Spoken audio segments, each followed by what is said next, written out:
and it ends abruptly like that. I tried to do my best, but how did you guys like that intro? That was very nice. Thank you. Very nice. Herman, Fred, thank you very much for being here.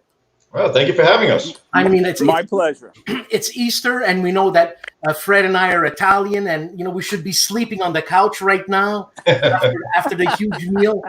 But yes. Okay, Herman, I've got a few questions written down. We're going to take a few questions. I mean, Herman and Fred, we're going to take a few questions from the Peanut Gallery, which we just have Chrono 77 right now, but that's okay. That's okay, man. Okay. So Herman Luttmann, the name Luttmann, das ist ein deutscher Name, ja? Yes, das ist. And Alfredo Manzo, quello è un nome italiano, sì? No, I don't know Italian. Yeah. But I am Italian. I know. I just said that's an Italian name, Yeah, the accent lives. So, okay, you guys are coined the Dream Team, all right? And by you. No, well, I don't know if it was by me. It just so happened. And I find that so fitting because, well, first of all, where did you guys meet and how long have you been working together?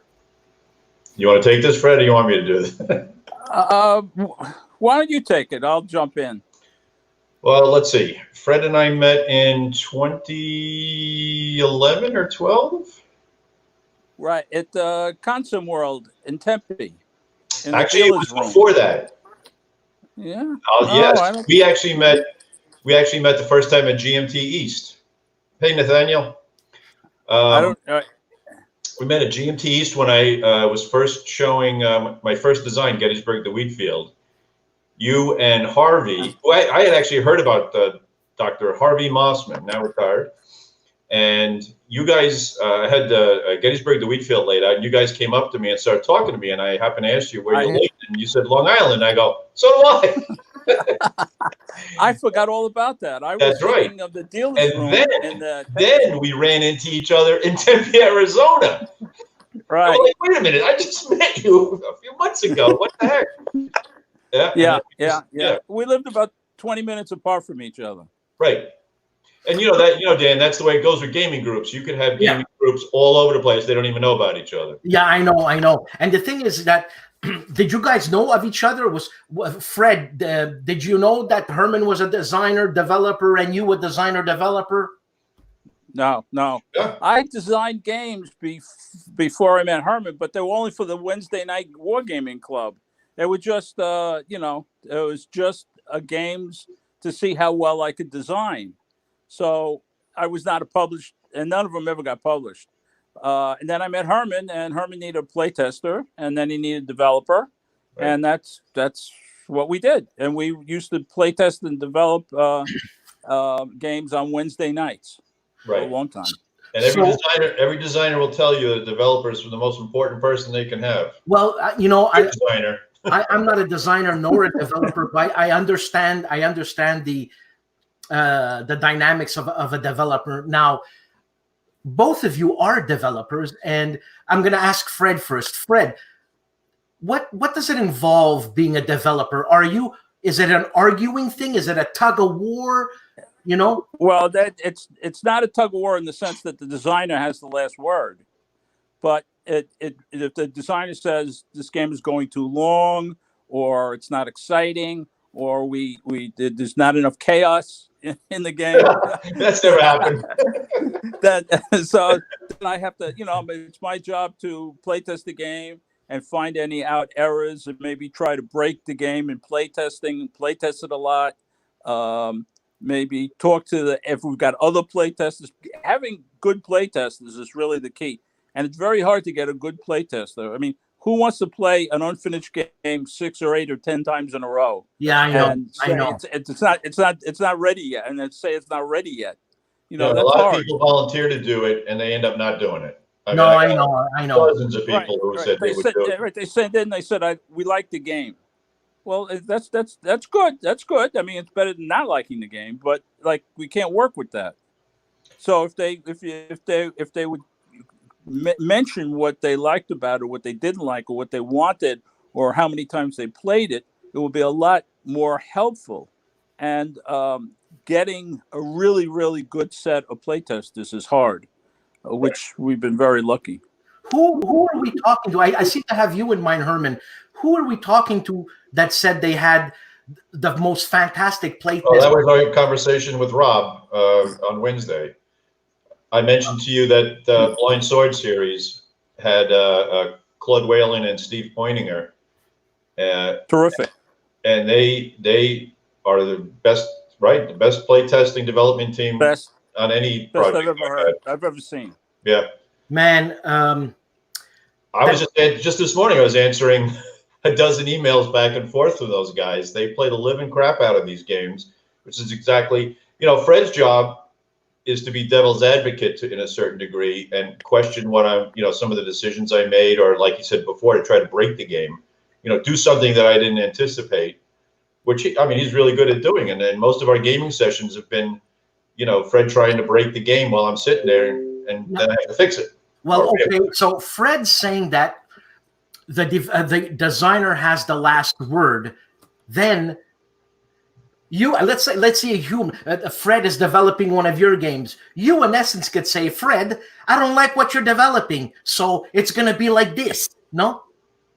Well, you could. He's much too a gentleman to do that. He just says, let's move on to the next question. Well, if I disagree with him, I try to give him a cogent reason as to why I disagree with him. Or maybe he's trying to break something that I've already thought of and it's actually fixed somewhere else. Things like that. It's a back and forth. It's a conversation, really. It's a very long conversation. Vernon, I'd like to remind you how loyal Fred is to you, because in the beginning of our relationship a few years ago, remember, Herman, we made a joke somehow that you ran away and the Grognard police was after you, this and that. And I wrote to Fred, something really bad happened. Herman ran away, this and that. And Fred didn't believe it. Herman is a stand-up guy. He would never do that. Anyways. Fred's not that gullible, I don't think. That's good, Fred. And, I remember when we did, remember the game Stonewall Sword? And right. For the first time I playtested it, I'm Banks. I'm against Stonewall Jackson, and I don't really know very much about Cedar Mountain. So what do you do if you're going to be Banks and you're up against Stonewall Jackson? You charge him. You charge. I'm going to lose anyway. So I run off to the corner of the board, and the victory points in the deep woods, and that had to be fixed immediately. Right. Why you beat Stonewall Jackson? Yeah. So because the victory points were in the middle of the woods, and it took them the whole game to get to my guys on the corner of the board. Yeah, that had to be fixed right away. Oh yeah. Yeah. Okay. Well. Okay. Yeah, there's so many things as a designer, and Fred's designed a couple games too, so he knows this too. That you're plugging away and you're just writing rules, and sometimes you miss the obvious. Now, it's very easy to miss the obvious. When you're designing, yes, of course, because you have in your head that's right, and you might write something wrong, and you don't see it that way, Right, or what the way you interpret things in your head when you write them down. Fred will read it and go, what the heck does this mean? This doesn't make any sense. And I go, yes, it does. And then if you read it as a neutral bystander, you go, oh yeah, this doesn't make any sense. That's right. Yeah. But it's good. I mean, as a designer, either of you hiring the developer, either of you have to have faith. Even though at one point you want to say, no, man, you're wrong. This is what I mean. The developer will have to say, hey, look, listen to me. And you're going to have to trust the developer at one point. Yeah, and the developer has to understand what you're trying to do also. Like, it's hard to get a guy that's totally out of the cold to be a developer. Like, we had a situation with At Any Cost where somebody was, adding suggestions that totally destroyed the essence of the design. Something Fred would have never suggested. And that's one of the few times I had to shoot back and go, no. If you do that, I'll just pull the game because you're destroying the whole core of the game. So I guess the relationship between developer, designer, and publisher is if it works, then you keep it. It ain't broke, right? You just keep it that way. Right. It's like working with Roger Miller's like that. You know, he's very good like that. Mark Walker's fantastic, right? Mark's a great guy because he knows he wants exactly what we want out of a design. Okay. And I mean, is that rare in a publisher's world? Like I said, Roger Miller's like that. And I guess it's fairly rare. I'm sure there's a lot of designers out there who've had trouble in that regard. I guess it depends on the size of the publisher as well. I was going to say, I'm sure in the Euro world, I'm sure it's way more personal. Yeah, in the Euro world where you expect to sell 50,000 copies of a game, right? Yeah. I'm sure that, you know, working for Portal Games or CMON or is it Come On now? Rio Grande. Yeah, it's got to be torturous.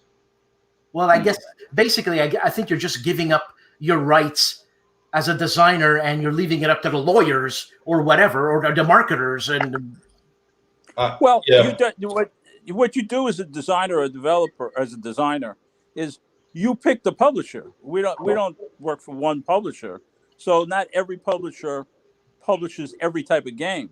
So if you're looking for an in-depth historical game, you go to one place, and if you're looking to do a quick game that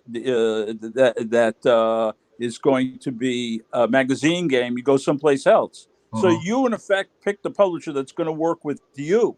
So it's not that common to have a big argument with a publisher because you pre-picked them to begin with. So the thing is, Fred, is when you know it's a magazine game, I have two questions here. One, how do you know it's a magazine game? Because you have 88 counters, an 11 by 17 inch map. Is that how you know you have a magazine game? Well, yes. In other words, can you fit it in? A lot of games you can't fit in. A regimental game on the second day of Gettysburg is not going to be a magazine game. I can't do it in 88 counters. But if you're doing science fiction, dice, you can't have special dice either because you can't include them. Right? You can't have special dice. You could have cards, but if it depends on the size of the project. So if you're doing science fiction game, well, you could fit 88 counters. That's kind of easy, and you could change the universe to fit the game format. Right. And the map doesn't have to be that big, so we'll make a small map. So that's okay. I actually told that story on Wednesday to Rob and Dan on the Board Game Geek show, the War and Pieces show, that one of the greatest experiences we had as far as designing and developing was when Mark told us that Invaders had to be 88 counters instead of 176. And that made us change. That, to me, was the epiphany of game design, because now I had to think in a smaller box. So I had to be more clever with the design, right, with the mechanics. Right. Yes. Yes. You use different mechanics. Right. Try to develop the same exact output, but with more elegant game mechanics. Like with a magazine game, you can't have a 30-page rule book. No. Now, Herman, you were talking about Invaders, so Dimension X, 88 counters. On Mark's side, because I know there's logistics to be done as a publisher, he could not include the extra counter sheet because it would up the cost tremendously or something like that? Well, it's partly that, but I think now I think you can get more counters in there now. It all depends on who he's printing with and what he wants to charge for the magazine and all that. But at the beginning, I mean, back in the old days, I mean, magazine games were pretty tight. Yeah. I think he's been a little bit more liberal lately with that. Okay. Well, I guess, I mean, his company is growing, which is good because there's some good designers and good developers in his company. You know what I'm saying? Oh, yeah. Yeah. Well, Guitardo and was it Greg Porter that does the old school tactical? Old school tactical. Playing big. Shane Logan. Shane Logan. I'm sorry. Yeah. I was wondering.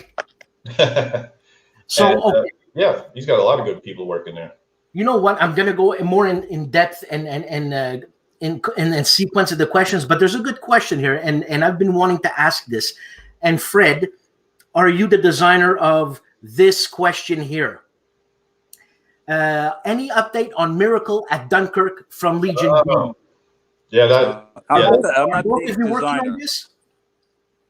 I'm doing that. Yeah. Yeah, that's the updated version of A Spoiled Victory. Right. Dunkirk game, right. So what's up with that?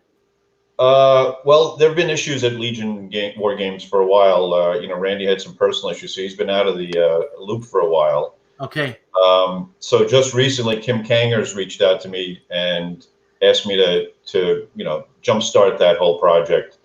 So that I'm actually going to be working on that next month. I'm going to start working on that. And you know what the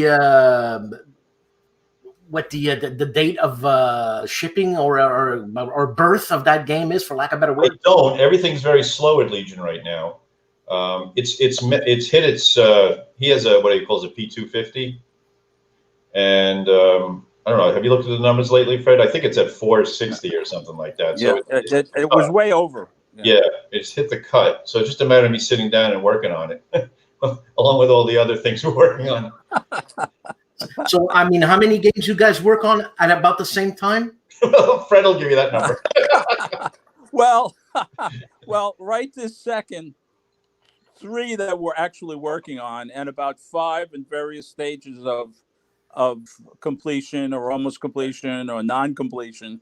So maybe 8 or so that we promised or talked about or worked on or finished. So, right? I mean, that's about right. Yeah, and the really ironic thing about it is that the 2 largest projects we've ever published are both on my table simultaneously. So it's now, do you guys pandemic, so I have time to do this stuff as I'm locked in the house. do you guys ever get up from sleep and say, "Oh my God, I have this idea," and boot to the table and write it down? Oh yeah, I always Absolutely. say my best ideas come from the shower. After I take a shower in the morning, these ideas pop in my head. Sure. I have a notebook by my bed, and when I wake up, I write down write down the notes for a new mechanism. You know who used to do that in music? Keith Richards, and he wrote Satisfaction. That's right. Hey, look, there's an Escape from Hades fan there. Yeah, absolutely. Thank you, Joe. Oh, thank you. Now, you know, Fred, that Escape from Hades, whose original idea was it? That was Fred's idea. It was kind of an offshoot from the whole, the Invaders series. We were doing Pulp Fiction-y science fiction games, and then Fred had this idea for it's a more, I mean, I think you'd agree, it's a deeper version of that world, right? Yeah, you know what? I think it started as Invaders. At the second scenario of Invaders, the Marines jump into the wormhole. Oh, right. And yes. they go off to someplace. And I said, well, why should they go off to just someplace? Let's start a game where they ended up. Right. Like, in other words, and then it was supposed to be like the Queen's the Queen's Castle, and then it just morphed into Escape from Hades, and so it has nothing to do. It has nothing to do with the scenario, the second scenario of Invaders. That's where it started. It just got me thinking about what I want to do with the Marines, and that's what I wanted to do. I got to tell you, Dan, Fred and I never laugh as hard as when we're designing a science fiction game. Well, there's a lot of tongue in cheek in your games, man. Oh, well, I've told you, like I told you on Wednesday, if any designers out there watching, you have to design yourselves a non-historical game. Just do it as an exercise, because when you have the design room to just come up with anything you want at any time you want and justify it any way you want, it is so much fun. It really is. It is, yes. And there's a lot of Easter eggs. There's a lot of bad puns. There's a lot of very bad puns. There are no good puns in your world, Fred. And some haven't been found. I mean, these games have been published for 2-3 years, and just like last month, somebody found one in Dead Reckoning. I was like, well, actually, for 2 years. Yeah, that was on Facebook, but the guy totally missed, I think, the whole point. Every common joke in Dead Reckoning has to do with Abbott and Costello, and he missed he actually even said, you need a who's on first thing. And I said, there is one. Yeah, it was the who's on first elementary school. Right. Oh, that's great. That's great. And you know what? Us being older gentlemen and having grown up in the heydays of TV shows like, Abbott and Costello and all that, are we reaching, when I say we, yeah, are you guys reaching too far when you make jokes like that? Is 50% of the audience playing that game? We're probably, but we laugh at it. So we laugh at it. But you can enjoy that game and not get any of the jokes. But Fred and I know they're there, so we laugh. We know they're there. We know they're there. That's and then what was it? Your Escape from Hades has the Gorgon Medusa and her even more evil sister Gorgonzola.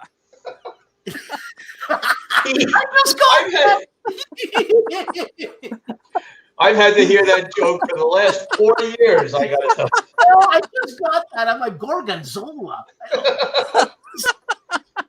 By the way, I love that. I love Gorgonzola. Oh my God. Feel like Crowbar going to Kickstarter? Was there any expectation? Oh boy. Okay. I'm just reading your questions here, Dan. I'm sorry. No problem. And look, I'll read it out loud again. How did you feel about Crowbar going to Kickstarter?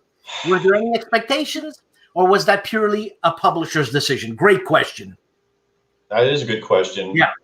That's a publisher's decision. It's Flying Pigs Games policy for their big games to go Kickstarter.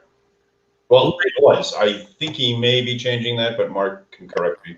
But why would you change the way I see it? Why would you change something like that and take a chance and not going to Kickstarter when if you do put it on Kickstarter, at least you know how many people are going to buy the game?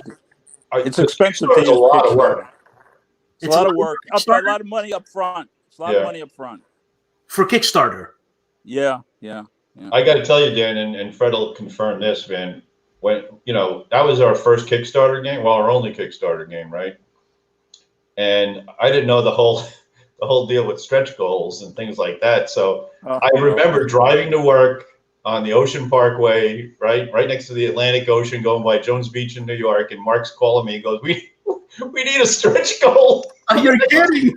And I actually had to design it on the phone as I'm driving to work.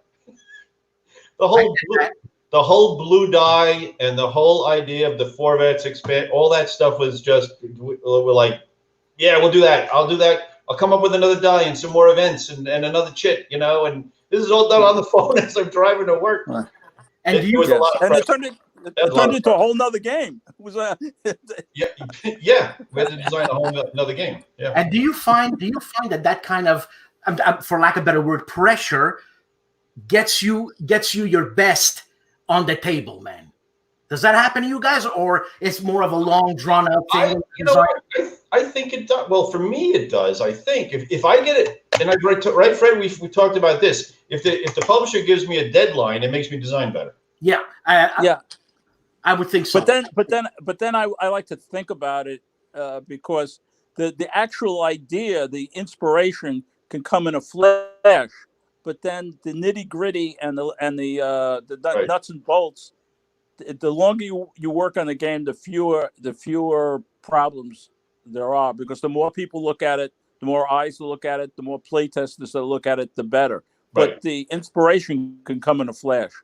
Okay. Because I'm always thinking music, because my best pieces of music is when I hit my head on the keyboard and something comes out, and then you work with it. You know what I mean? You work with what you've done. But that's an interesting comparison, because I'm sure creating music is very similar, right? You have an idea for a melody, but you have to turn it into a song or create huge harmonies, and you have to expand on that melody, just like expanding on a game where are called expansions. You know what I'm saying?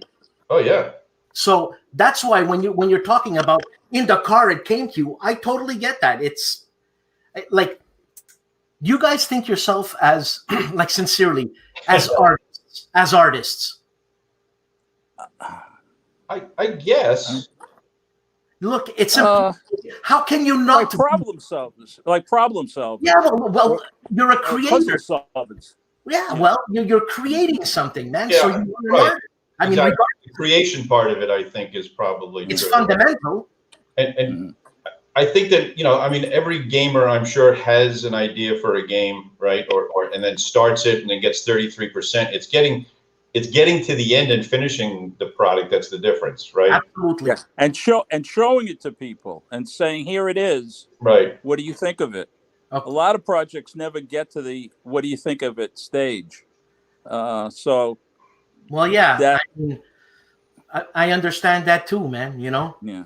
And Fred, you said you've designed many war games for your Wednesday group. Right. Where are these games? I don't know. I put so much work into one, Zombies in Space, that my playtest kit, someone came up and offered to buy it off of me at a convention. But it just went the way of, I don't know. It's in my library somewhere. Okay. And then I did the first Punic War, and then I might have done one other. Okay. And then I met Herman. Well, you just said something. You said Zombies in Space. Now, I hope Tom Russell or some I can't think about Mark Walker is listening, because I want to buy that right away. Are you kidding? That can I slip in a little Nazi Zombies in Space? No, that's been done. It's brilliant. That's been good. Nazis in Space has been done. Yeah. Yes. Back in the 70s. I'm not kidding. Anyways, you know what? Talking about Tom Russell, he paid me money to ask you a question. So let me ask you a question. Oh no! Okay. And it's directed to Herman. Oh, it is? Yeah. Oh. So this is a Tom Russell question, ladies and gentlemen, of Hollenspiele, and he says, Herman, Race to the Sea, 1914, and Steamroller. Right. Games work well for solitaire play. I would say no, because they're not your typical chit pull game. They actually have hidden information. It's a lot of bluffing. The Germans. Yeah, the units are face down. You don't know. You only see a flag, and you have to actually scout the units to flip them over and look at them. So, and then especially Steamroller. Yeah, and Germans have a lot of. And then when you take damage, you secretly pick a counter and stick it under the unit. So, depending on which damage chit you pick, or casualty chit, I should say, affects the different ratings differently. There's different values. For minuses, might be your machine gun value, your artillery value. So you don't know what that is either until you fight it again. So I would say no. So you're the designer of both of those? Yes. And Fred, you're the developer of both of those? Yes. That's true, yes. Okay, so it's fair to say that in the future, this is a redundant question, right? For either or. If Fred designs something, then Herman is the developer. Is that the way it goes? Is that how close knit that team is, or no? Just about, but not 100%. Okay, no, but I understand. Like I got you. I do most of the designing. Fred does most of the developing, and then once in a while we'll have a project, and I, if I can't do it, I'll ask Fred if he wants to do it, like a new one we got coming up, and it's just really time management, right, Fred? I mean, or yes. Are you in the mood to design a game? I mean, that's the other thing. I like developing. I like developing is solving problems. I like developing. But I will design games. So if it's something seems interesting, or I have some time, or Herman can't get around to it, I'd be glad to design it. But I really like developing. And that comes from your background. I mean, you told me your background as a. I was a claims representative for Social Security, yeah, which meant that for 25 years, 8 hours a day, I explained very complex things to the general public. And you know who else did similar type thing? Greg Schmidtgens. He was a rules designer for an aircraft company, and he had to explain people this and this and that. So yes, yeah, you have to explain, and then people come to you and they misunderstand the simplest, straightforward, declarative sentence, and you look at it and you think, it could be interpreted that way. It's not the right way to interpret it, but it's possible. And so you tend to look at every sentence from 2 or 3 different angles, and it helps when you're reviewing rules. And you say, people could misunderstand that, even though it makes perfect sense the way you've written it. It also makes perfect sense if you look at it from a different point of view. So that helps with development. If you ever want a rule book ruined, send it to me, because I will read things into it that you can't imagine. And you say, well, I guess I have to explain it to this idiot. And how I got to write it better, whatever. I'm just saying. So, okay, let's go. I just saw another question here. A Great Day again had another question. Are there any other game designers you both interact with about designs or play games with? Well, Harvey is designing a game. Right. I don't know if it's ever going to be published, but he's Harvey Mossman, Dr. Mossman.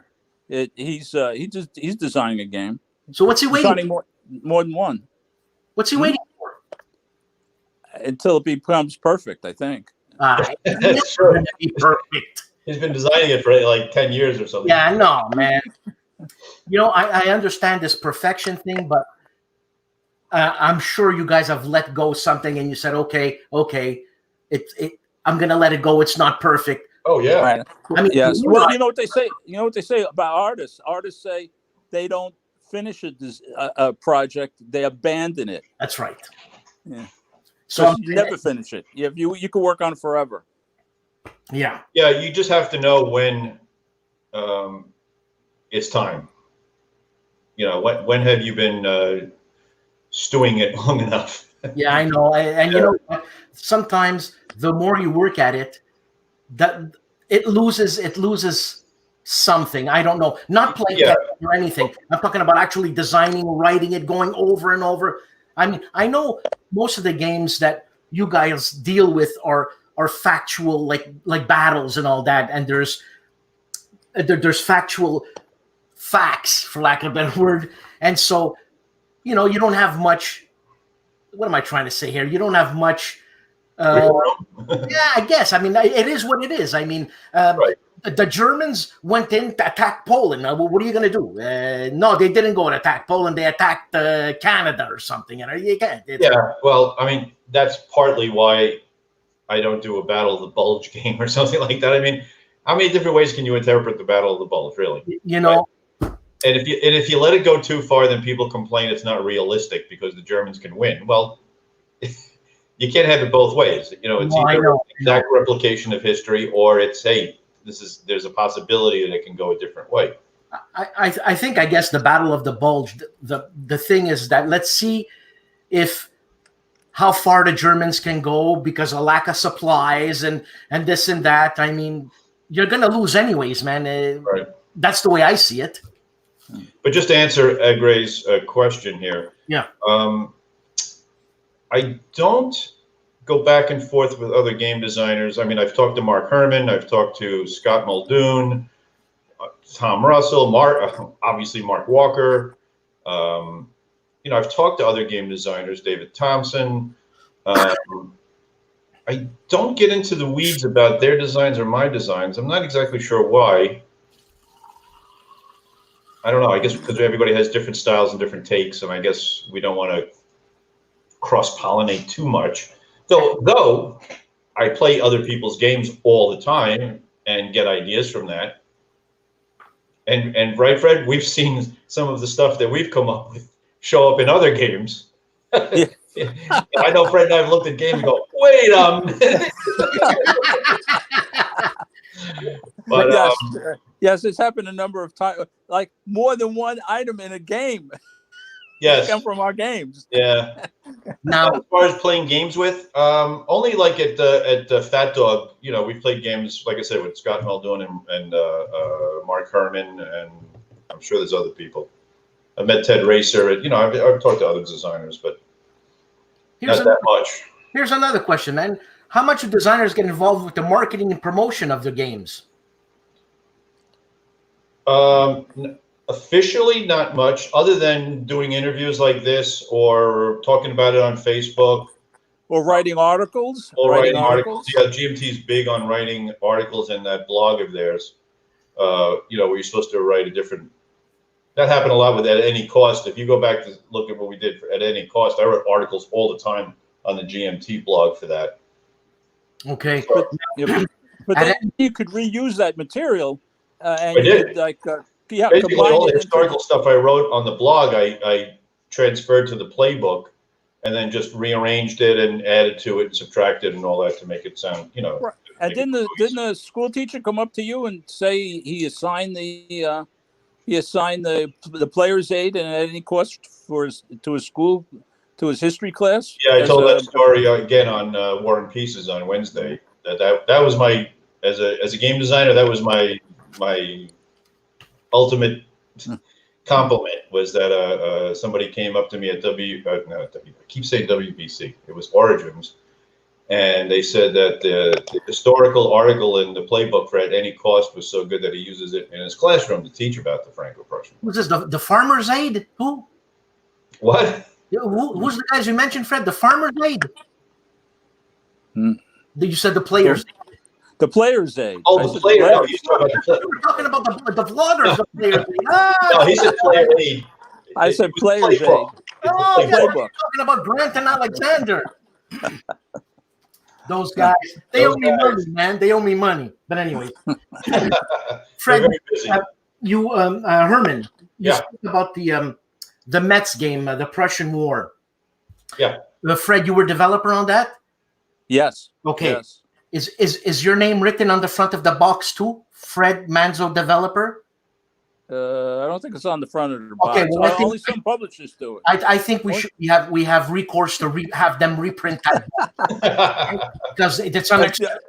I'm not going to argue with you. Well, it depends on the publisher. I mean, there are games that I designed that might get named not on the box either. So yeah, I know, but Revolution Games does it. Yes, Revolution does it on the back. No, he does it on the front too, man. Does he do it on the front? What? Yeah. Revolution has it on the front. Oh yeah, Hollenspiel had Herman's on the front, the cover as a developer. That was because you insisted on it, and I appreciate that.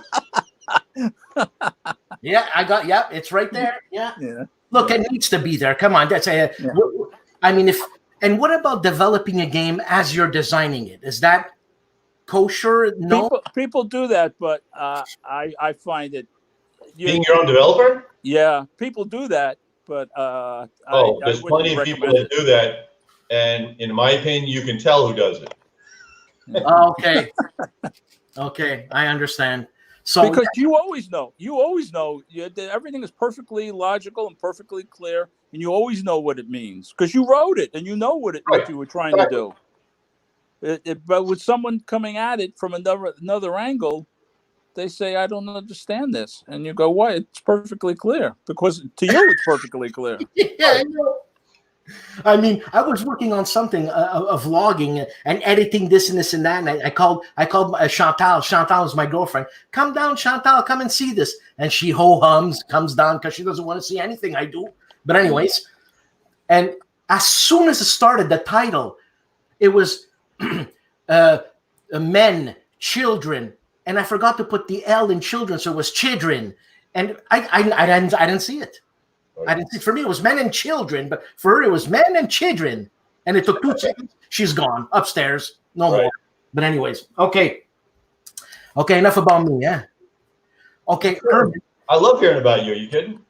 Herman, the Franco-Prussian War. Again, I learned something. I'm not the brightest bulb in the world, So this was about when did this German-French war start? Was it 1870 or 1871? Yes. 1871. So hold 70. on. 70 to 71. Yeah. So the Battle of Metz, the battle for that, Metz is a city, right? Right. So that was the beginning of that Franco-Prussian War. No. That was the second phase of it. Now, it wasn't the very beginning. Right. To a whole. And it's actually not one battle; it's a campaign, actually. Now, what interested you in? As far as I was concerned, I thought it was obscure, but it can't be obscure. It's Germany against France. That's not obscure, man. That's the whole thing about the Russian wars. it's such an important war that most Americans don't know about. Well, I would say it's probably a precursor to World War I, man. Exactly. Yes, yes. The whole Now, House Marine thing, rose up during the. I find it fascinating because it's relatively unknown, and then when you really dig into it a little bit more, you find out that the battles were not as one-sided as advertised as people assume. And visually, I find it interesting because their guys are in Napoleonic uniforms fighting almost modern war, early World War I, practically. So they did have machine guns back then, yes, eh? Yeah, they had the early model. It was the model after the Gatling gun. Right, so Mitrailleuse. It had it's like a sleeve with preloaded, like 40. I forget what it is, like a 40 or 100. They would crank it, and it was barrels. It was rifle barrels, and it would spin around and shoot off the bullets every time it spun around. And how was the artillery? It wasn't like the old cannons, Napoleonic style. Yeah, there were rifled guns, and the Prussians had a big advantage. They had breech-loading guns, so they had a big advantage in artillery. But the French had the Chassepot rifle, which outranged the needle gun and had a better rate of fire. So it's an interesting dichotomy of arms, right?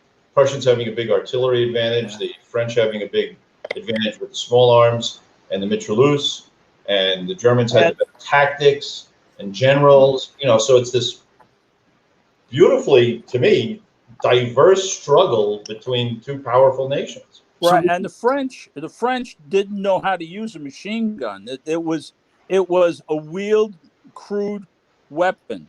So what do? You put it with the artillery, right, which meant that it wasn't on the front line. They put the machine guns on the front line. Yeah. They put it 2 miles behind the line, and what did it have? A 2.5 mile range? I mean, seriously.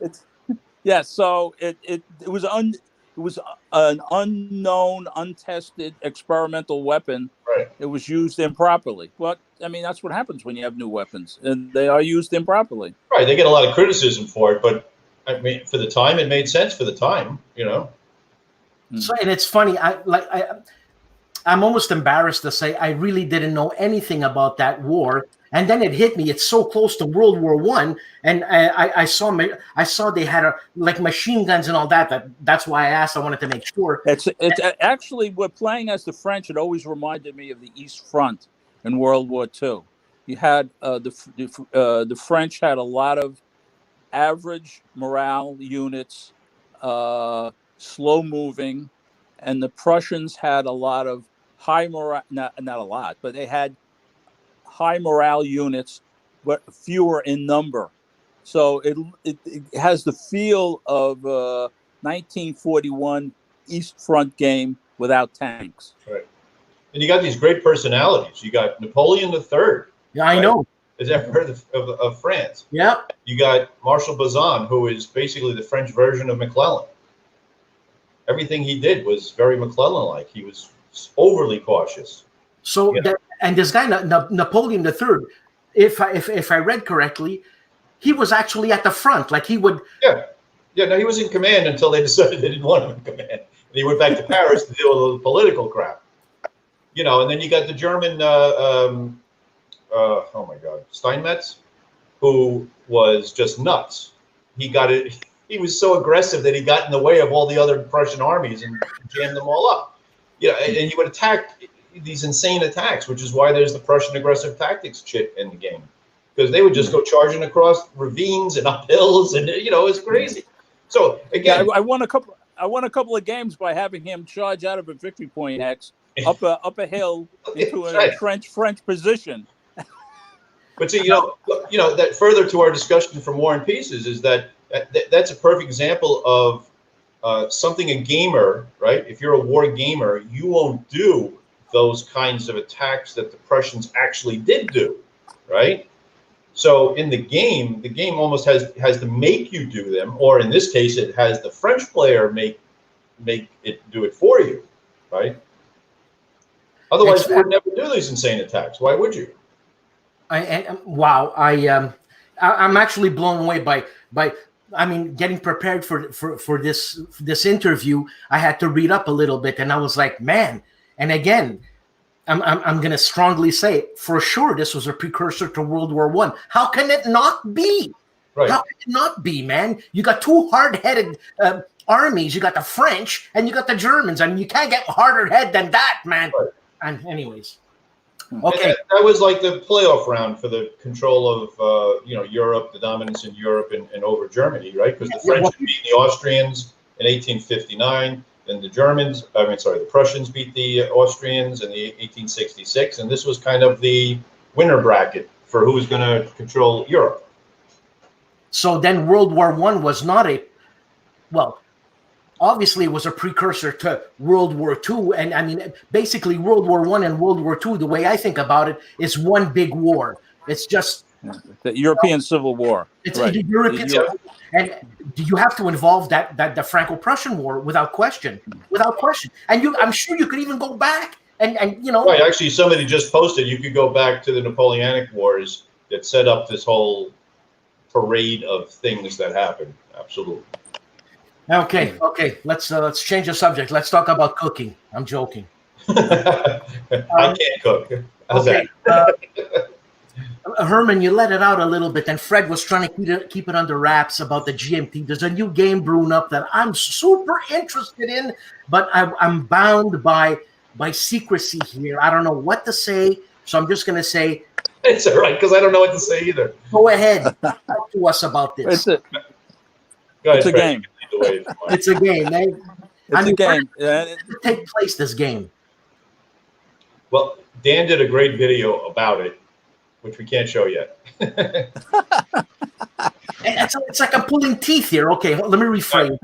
No, I can answer it. I don't think anybody will get mad at me. It's going to be a cooperative game for GMT. It's going to be a horror game. It's going to have blocks and cubes and custom dice and cards and shits and a big mounted map. Going to have all bells and whistles, and it's a lot of fun. It's a lot of fun. Like I said, it's a horror game. It's cooperative. Technically, it's semi-cooperative because you lose together, and if you win, one player will win better than the other players. And modern. It's modern. Okay, so the present. It's present. Okay.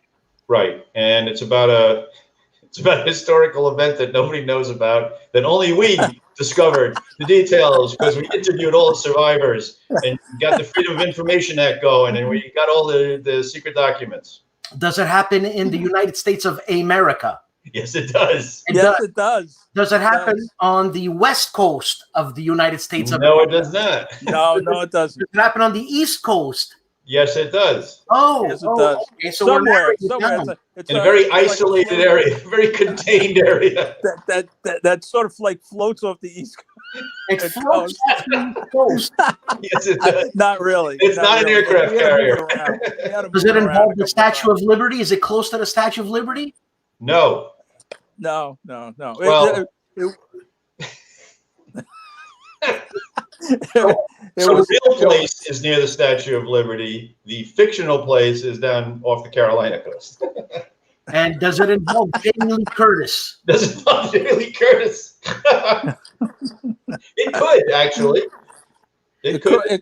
There's some characters in it that could be, yes. So being cooperative, it could be played solo, right? Yes. Yeah, but it's a lot of work to play. So I mean, this is 4 teams. I mean, each person does not control one character. Each person controls a team. It's a tactical game. What's that? It's a tactical game? There are 4 asymmetrical factions in the game. Okay. So I said tactical. Okay. Not one man against one man. It's a squad against squad with groups of people. It's a faction with groups of people. Right. You'd be a leader, and then maybe 6 teams of 10 people each that you control. But there's 4 of them, so there's a lot of people running around. Right. A lot of. So let's put it this way: if you like Dawn of the Zeds, you'll probably like this game. Oh, okay. Does it involve the army? Yes, it can. What's the army? It can. If you do the certain actions that are available to you, it could. Yes. Does it involve aliens? No. No aliens. This is based in fact, Dan. I told you we did all the research on this. Sorry. Who says aliens are not fact? That's true. But there is some cryptozoology in it too. We could have had a crashed alien spaceship. It would have fit right in. There's an expansion idea right there, right?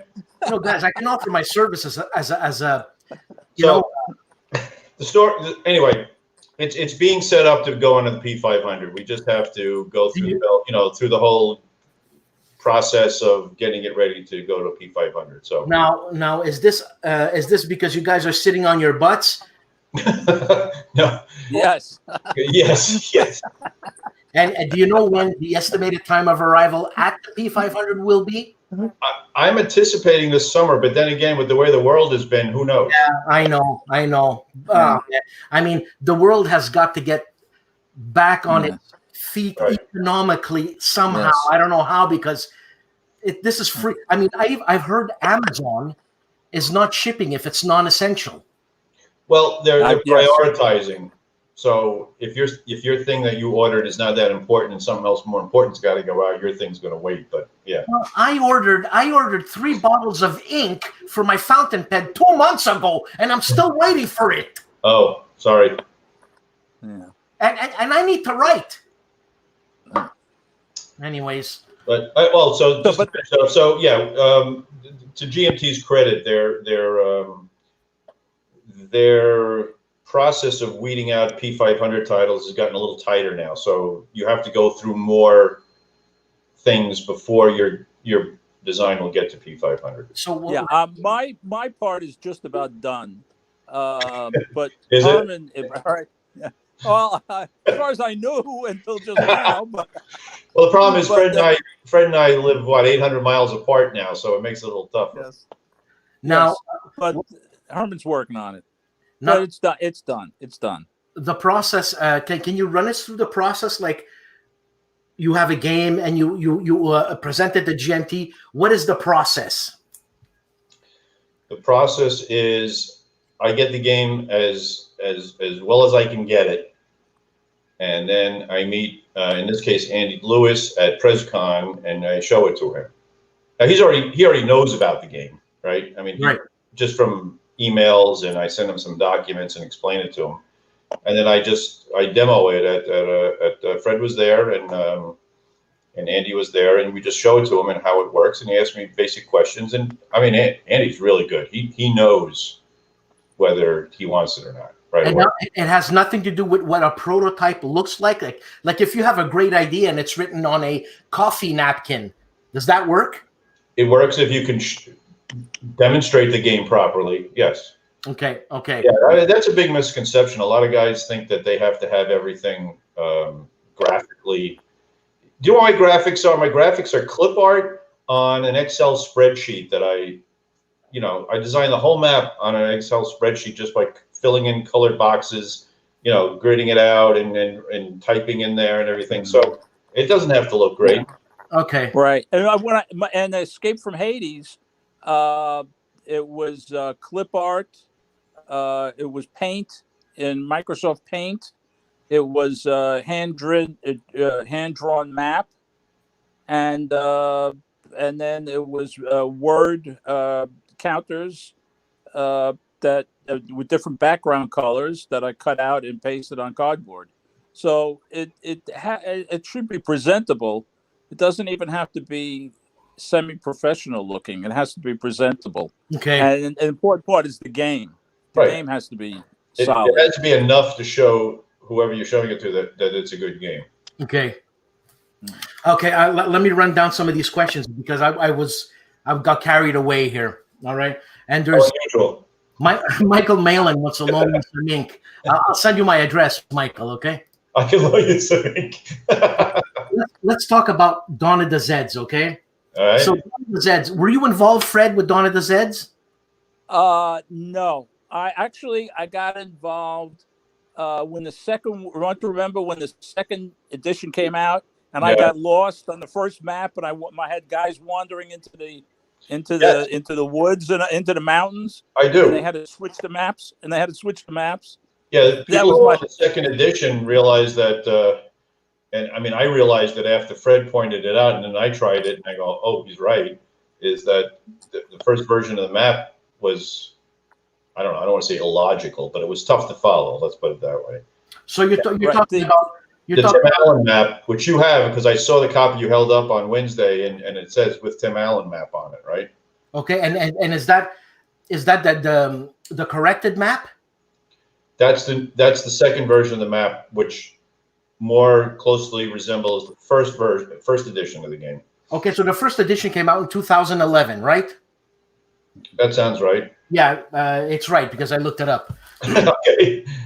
And I mean, I love the theme. I love the spawning of the Zeds. Blah blah blah. I just love the game.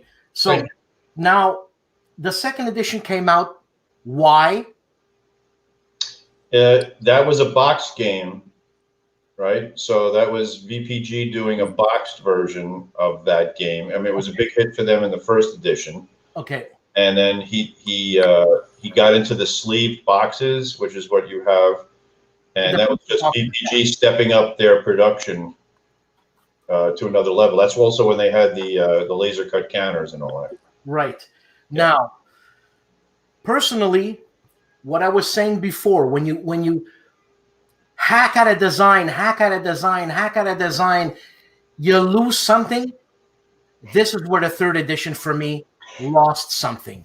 Right. Because it's a bigger box, it's a more bombastic looking thing. You got about 1,000 rule books, well written. I'll let Fred address this since I will step back from this particular line. I wouldn't have done it that way if it was my game, but everybody has their own a way of going about it, and it's very successful, and it does its job. It's not my style. My style would have been cut to the chase. Right. The third edition. All right. I was going to say. Well, no, I mean, you could. This is going to sound bad. I had nothing to do with the third edition. I was just about to ask you, did you have anything to do with the third edition? No. The third edition is the first edition, the second edition, and the director's cut stuck together, right?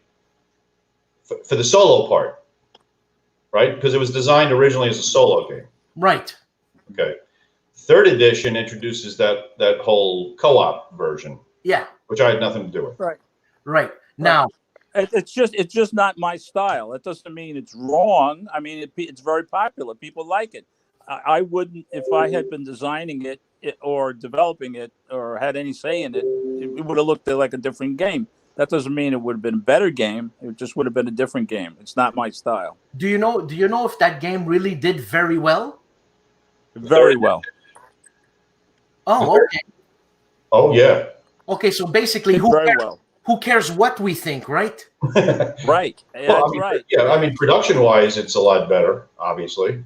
Well, something. I understand. Production-wise, it's better. Physically, I just really loved that the old VPG boxes. When you slip, and there was something really nice about that. And when you showed it on Wednesday, I said to you, I don't know if you heard me or not. I said that's the version I like. Yeah, no, that's my version, and I'm not the only one. But again, that's personal. That's what I think, my opinion, and who cares what my opinion is? It's because look, the third edition just sold very well. And now, a funny question, Herman: do you own the license to Dawn of the Zeds? Does that belong to you? The design belongs to me. Yes. Now, did they have to ask you, can we make a third version of it? Or they said, hey, we're giving you $1 million. We're going to make a third edition. I actually don't remember. And that's my fault because I actually don't pay much attention. I know this is going to sound weird. All right. No. But I'm sure there's other designers out there. I honestly don't care about the money.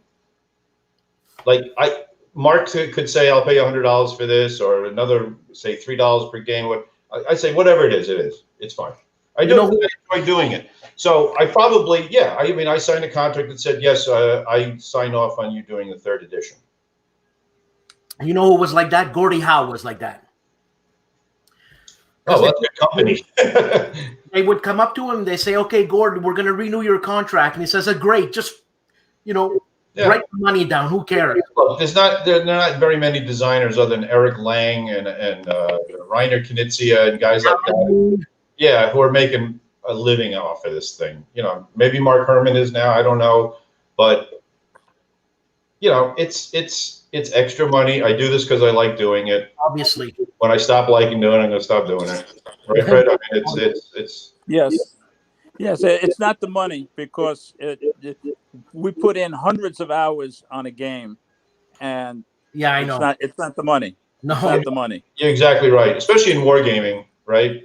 If you calculated how much we made an hour, it's probably pennies. Yeah, it's not minimum wage. It's not minimum wage. It's not even minimum wage. I agree.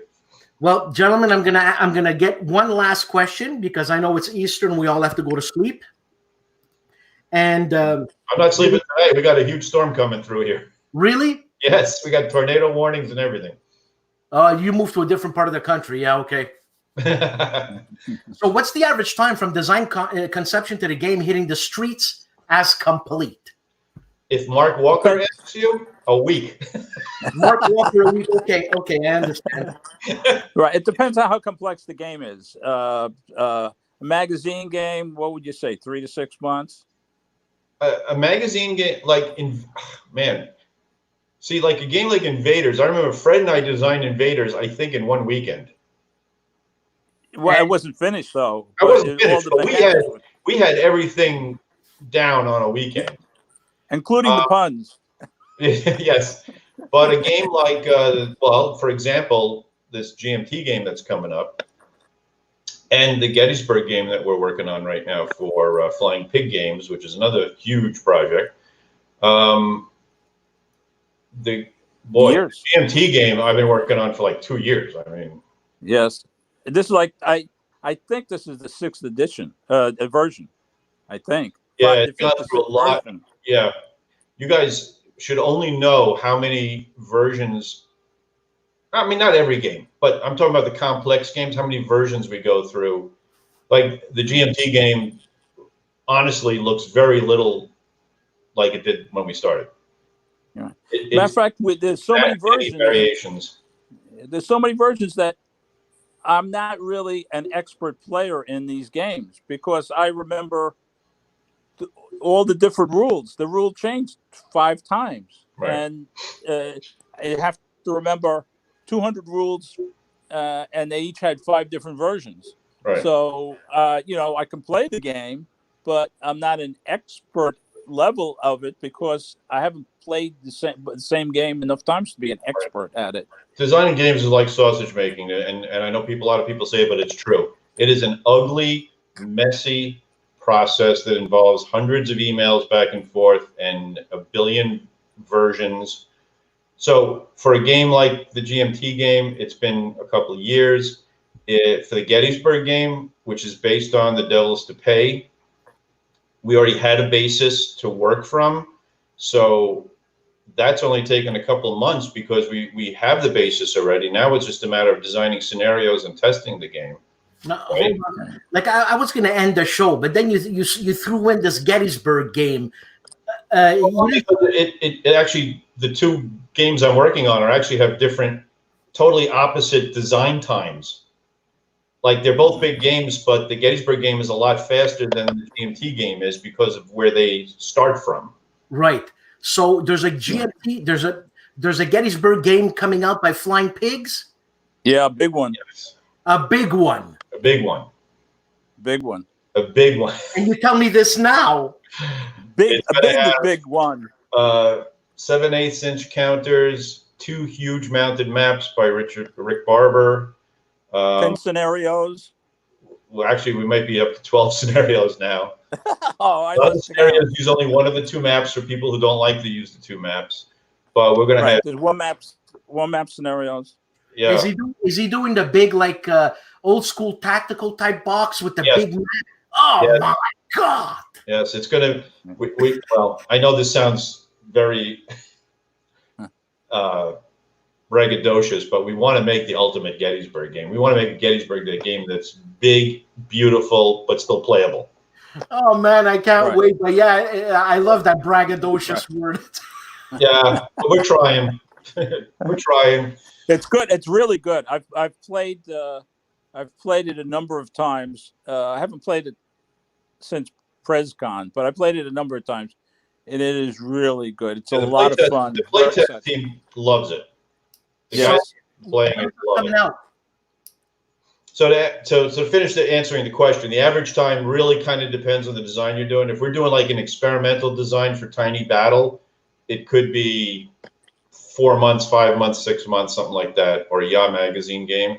But if you're doing an original design for a big publisher and you've got to really dig deep and it's got a lot of rules and you're trying to appeal to a huge audience, it could take 2 years.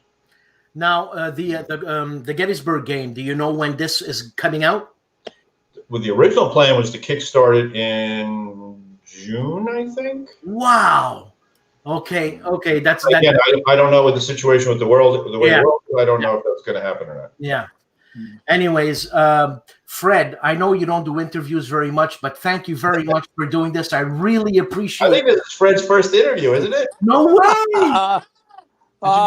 Yeah, I don't really do interviews. That's not my thing. Yeah, well, so Dan, you should feel honored. Yes. But let me tell you, you're a superstar, Fred. Oh, thank you. And Herman, thank you very much. Okay. Thank you for having me. Thank you for having Fred. I'm sure we can convince him to do this again someday. We'll have to do it again. Guys, stick around. I'm gonna do my my outro and chat. Thank you very much. We had like 22, 23 people, which is great, man. I mean, it's a wargaming community. Come on. Thank you, everybody, for your support. Thank you. Thank you. Thank you.